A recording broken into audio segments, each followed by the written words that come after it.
Okay, I need you to imagine something for a second. It's 1985. The Cold War is still happening, and the United States has something incredibly valuable: spies. Deep inside the Soviet Union, real people, real assets. They're sending back secrets that could save American lives. But then, something starts going wrong. And I mean really wrong. One by one, these agents start disappearing. They're arrested, they're tortured, and within months, they're executed. The CIA doesn't understand what's happening.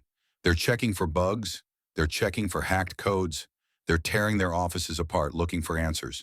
But here's the thing, the mole they're looking for, he's not hiding in the shadows. He's driving a $50,000 luxury car to work every single day on a government salary that doesn't even pay for the car's insurance. This is Aldrich Ames, and for 9 years, he sold out his country. He sold out his colleagues. He sold out people who trusted him with their lives, and nobody caught him. Here's how the most damaging spy in American history almost got away with it. So let me introduce you to Rick Ames. And I'm going to be honest. When you first hear about him, you're going to be confused. Because Rick doesn't look like a traitor. He looks like a guy who should have been fired from his job. He shows up to work hungover. He drinks at lunch. He loses classified documents on the New York subway. I'm not joking. He literally leaves a briefcase full of secret stuff on a train and just forgets about it. You know what his supervisor said about him? Unsuited for field work. Mediocre performance. Needs to work on his drinking problem. So what does the CIA do with this problem employee? They promote him. They move him to the most sensitive division in the entire agency, Soviet counterintelligence. This is the division that knows literally everything. Every operation against the Soviet Union, every asset, every code name. It's like hiring a guy who keeps crashing cars and making him a race car driver. Now here's where the story gets interesting. Rick meets a woman. Her name is Rosario. She's a Colombian diplomat, and she's gorgeous. She's also a huge spender. We're talking shopping sprees, phone bills to Colombia that cost hundreds of dollars a month. In the 1980s, that's like over $1,000 today. Rick is broke. He's going through a messy divorce. His ex-wife is taking him for everything. And suddenly, he falls for this woman who wants the finer things in life. And that's when Rick has a thought, a terrible, career-ending thought. What if I just sold some secrets? June 13th, 1985. This is the day American intelligence gets stabbed in the back. Rick Ames walks into CIA headquarters like any other day. But today is different. Today he's carrying something in plastic grocery bags, not groceries.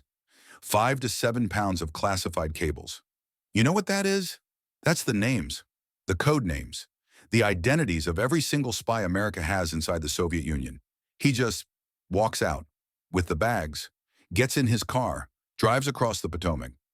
He goes to a restaurant called Chadwick's in Georgetown, and he meets a Soviet diplomat named Sergei Chuvakin.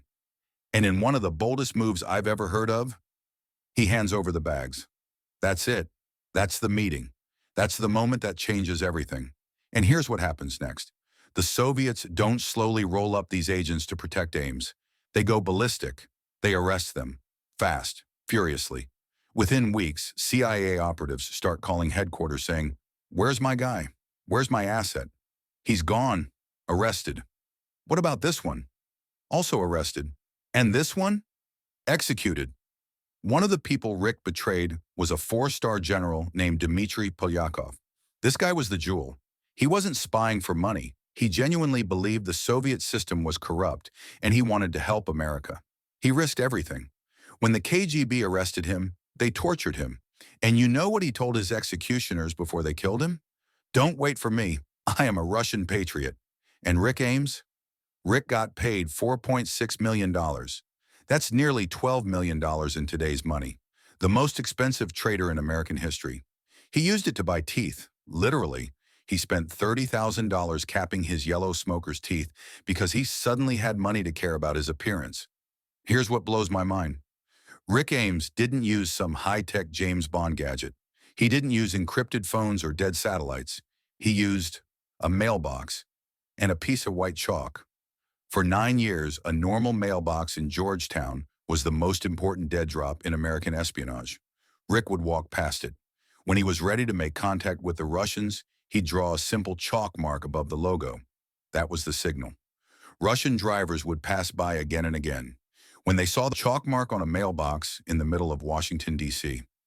For the documents, Rick used dead drops, parks, drainage pipes, footbridges. He'd wrap classified material in trash bags and hide them like garbage, and the Russians would pick it up later. All of this secrecy. And meanwhile, Rick is completely obvious about his spending.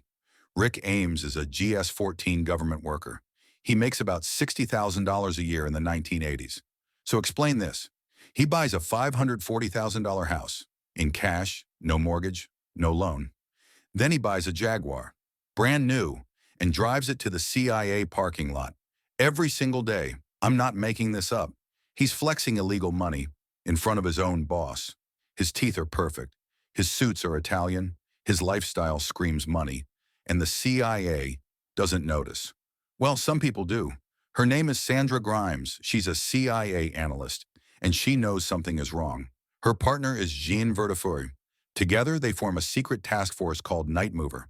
And Sandra Grimes does something incredibly boring and incredibly brilliant. She makes a spreadsheet. She writes down every lunch Rick has with his Soviet contact. Then she lines it up with his bank deposits. Lunch, money, perfect match. And she looks at it and says, "It doesn't take a rocket scientist." Rick is a Russian spy. February 21st, 1994. Rick Ames doesn't know it yet, but his time is up. The FBI tells him he has to go to the airport for a work trip to Moscow. It's a lie. They just want him out of the house. Rick gets into his Jaguar and starts driving. Then suddenly, FBI cars swarm him. Front, back, sides, guns drawn. And Rick, sitting in his luxury car, looks at them and says, "You're making a big mistake. You have the wrong man." They didn't. In his pocket, they find a note meant for the KGB. Red-handed. Aldrich Ames pleaded guilty to avoid the death penalty. He's serving life in a federal prison in Indiana. He will never walk free again. He wanted to be important. He wanted to be noticed. And in the most tragic way possible, he got his wish, because the people he betrayed are remembered. And the man who sold the CIA lost everything.